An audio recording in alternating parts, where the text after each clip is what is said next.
जय श्री राम। आपसे भक्तों का आइए भक्तों, वीडियो के माध्यम से आपको हर रोज कुछ ना कुछ नई जानकारी हम देते रहते हैं। सबसे पहले तो आप हमारे यूट्यूब चैनल श्री बालाजी धाम खरखोदा को लाइक करें, सब्सक्राइब करें और शेयर करें और इस जानकारी को अधिक से अधिक साझा करें। आज जानकारी है क्या, कई लोगों के घरों में कुछ लोग जो साधक होते हैं, भगत होते हैं या गुरु परंपरा में जो दीक्षित होते हैं, उनके ऊपर कोई शक्ति होती है। मान लीजिए आपके घर परिवार में कोई सदस्य है, उसके ऊपर कोई देव शक्ति वास करती है, कोई भगवती की शक्ति वास करती है, कोई हनुमान जी की शक्ति वास करती है, कोई पितरों की शक्ति, कोई पितृवास शक्ति रूप में वास करता है उनके शरीर पे। मेरा कहने का मतलब ये है, आपके घर में कोई बच्चा है, कोई औरत है, कोई आदमी है, कोई बड़ा है, छोटा है, कोई भी है, और उसके शरीर पर कोई शक्ति खेलती है, देव शक्ति, तो उस देव शक्ति जिसके शरीर पर खेलती है उसके साथ आपका व्यवहार कैसा होना चाहिए, या उसके साथ आप दुर्व्यवहार करते हैं तो आपको क्या हानि होती है। क्योंकि एक केस हमारे पास आया था, उनके घर में देव शक्तियाँ खेलती थी किसी के शरीर पर, नाम तो नहीं लूँगा मैं। तो उस घर में हर समय जो घर की बहुएँ थी, घर के बेटे थे, वो अपने माता पिता से झगड़ा रखते थे। तो उनके पिताजी और उनके माताजी का पितरों की शक्ति का वास था और हनुमान जी की शक्ति का वास था। हनुमान जी की शक्ति उनके शरीर पर खेलती थी और पितरों की शक्ति खेलती थी। और जो घर के वो बेटे थे वो उनके घर में हर समय क्लेश उत्पन्न रखते थे।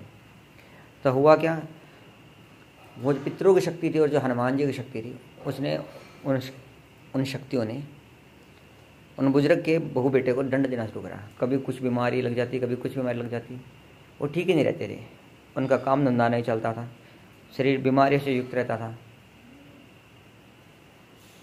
घर में वो कभी भी ठीक नहीं रहते थे। कौन नहीं ठीक रहते थे? उनके बहू बेटा। वो बुजुर्ग तो ठीक रहते थे, दोनों पति पत्नी, जिनके शरीर में शक्ति थी। कारण क्या था? उन देव शक्ति ने देखा कि जब उन लड़के के माता पिता ने उन्हें बहुत समझाया कि आप हमारे साथ क्लेश ना करें, शांति से रहें, घर में सुख शांति बनाए रखें, वो बेवजह का क्लेश, बेवजह कैसे कि काम को लेकर, किसी पैसे को लेकर, किसी बात को लेकर, तो होता क्या है, वो देवता हनुमान जी के जो दूत होते हैं और जो उनके घर के पितर होते हैं, वो देखते हैं ये सुधर नहीं रही घर के बहू और बेटा, तो वो उन्हें अपना दंड देना शुरू कर देते हैं। उनके शरीर में रोग लग जाते हैं, घर में बरकत नहीं होती, काम धंधा नहीं चलता, बीमारियां आदि व्याधि बनी रहती हैं। तो मैं आपको बताना चाहता हूँ कि अगर जब शरीर पर कोई देवी शक्ति किसी के शरीर पर हो, कोई देवता हो या कोई देव शक्ति किसी पे हो, और उससे आपको दुर्व्यवहार करते हैं, बुरा व्यवहार करते हैं, बुरा आचरण करते हैं, उससे बहस बसाई करते हैं, और वो व्यक्ति ठीक और आप गलत हैं, तो जो उसके साथ शक्तियाँ हैं वो आपको दंडित करेंगी। हो सकता है आपके अंदर कोई भूत प्रेत ना बांट दें शक्तियाँ, हो सकता है आपके शरीर पर कोई रोग ना लगा दे, हो सकता है आपको मृत्यु तुल्य कष्ट ना दे दें। और जब कोई बड़ी देव शक्ति होती है, जैसे भगवती की, हनुमान जी की, श्री भैरव जी की, माता काली की, विष्णु जी की कोई पार्षद किसी की शक्ति हो, दूत हो, शंकर जी का कोई दूत किसी के शरीर पर खेलते हों, और उस व्यक्ति के साथ अगर कोई घर का पारिवारिक सदस्य को दुर्व्यवहार करता है और बेवजह जानबूझ करके करता है, तो आप देखेंगे वो दुर्व्यवहार करने वाले का धीरे धीरे सर्वनाश हो जाता है। अर्थात क्या होता है, वो शक्तियाँ उसे इस प्रकार दंडित करती हैं कि वो ठीक ही नहीं हो पाता, बीमारी से घिर जाता है, काम धंधा ठप हो जाता है, उसका जीवन कष्ट में ही रहता है। और अगर वो हद से ज़्यादा क्लेश करता है तो उसे मृत्यु तक, अर्थात मृत्यु तुल्य कष्ट तक मिल जाता है, बहुत बड़ा रोग मिल जाता है, जिससे वो जीवन भर खाट में पड़ा रहता है। तो मेरा आज इस वीडियो के माध्यम से यही बताने का कारण है, यही समझाना चाहता हूँ मैं, कि अगर आपके घर परिवार में किसी पर, किसी बच्चे पर, किसी बड़े बुजुर्ग पर कोई देव शक्ति है, उसके शरीर पर कोई देवता आते हैं और आप उससे कोई दुर्व्यवहार करते हैं या जानबूझकर क्लेश करते हैं, तो ऐसा आप गलती से भी ना करें। क्योंकि वो देव शक्तियाँ जो हैं वो सब जानती हैं, सब पहचानती हैं। आप किसी इंसान से छिपा सकते हैं पर देवताओं से या देव शक्ति से नहीं, क्योंकि वो अदृश्य हैं। वो आपकी हर गलती को, हर आपके मोकाम को, हर कार्य को, हर भावना को और आपके हर विचार को समझती हैं, तो वो आपको दंड देंगी।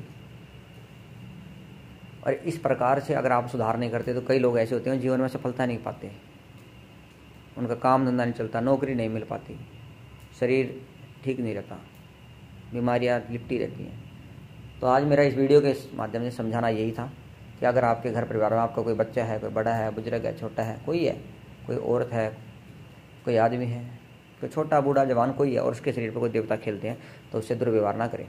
हाँ, अगर वो कहीं गलत है तो उनसे बैठ के आप बात करें। अगर वो गलत नहीं है और आप जानबूझ करके उनसे दुर्व्यवहार कर रहे हैं, तो वो उनके पास जो शक्तियाँ हैं वो शक्तियाँ आपको दंडित करेंगी और इस प्रकार का दंड देंगी कि आपका जीवन नरक हो जाएगा, कष्टों से गिर जाएगा। तो ऐसी गलती कभी ना करें। क्योंकि देवताओं को और देव शक्तियों को सबसे प्यारा कौन है? अपना भगत। जब उसके भगत की कोई मान सम्मान नहीं करता, उस भगत का कोई आदर सत्कार नहीं करता, उससे बेवजह का क्लेश या उससे किसी प्रकार की रंजिश बांधी जाती है, तो उस भगत की जो शक्तियाँ होती है वो अपने भगत का बुरा करने वाले को रगड़ के रख देते हैं। ऐसे मैंने बहुत से केस अपने जीवन में देखे हैं। तो मैं लोगों को समझाता हूँ कि आपके घर में भूत प्रेत नहीं है, देव शक्ति है। देव शक्ति आपको दंड इसलिए दे रही है क्योंकि आपका व्यवहार ठीक नहीं है अपने घर में, और वो कारण क्या है? जिसके ऊपर देव शक्ति है उसके साथ व्यवहार ठीक नहीं है। तो अपना व्यवहार ठीक रखें। और एक चीज़ हमें याद रखें, जिसके शरीर में कोई देव शक्ति खेलती होगी या देवता होंगे जिसके शरीर में, उसका व्यवहार कभी खराब नहीं होगा, वो कभी गलत बात नहीं कहेगा, क्योंकि देवता उसे गलत मार्ग पर नहीं चलने देंगे, गलत उसे कहने नहीं देंगे और गलत कुछ करने नहीं देंगे। अगर वो कुछ गलत करता है जिस पे देवता है तो उसे वो खुद दंड देते हैं देवता। ये बात याद रखें। तो मेरा आज वीडियो के माध्यम से एक ही जरिया था आपको समझाने का कि जिसके शरीर में कोई देव शक्ति खेलती है उससे अगर दुर्व्यवहार करते हैं या उससे आप बहस बसाई या बेवजह का क्लेश उसके साथ रखते हैं तो आपका जीवन नरक तुल्य हो जाएगा। तो इस जानकारी का लाभ उठाए। आप सभी भक्तों को जय श्री बालाजी महाराज की।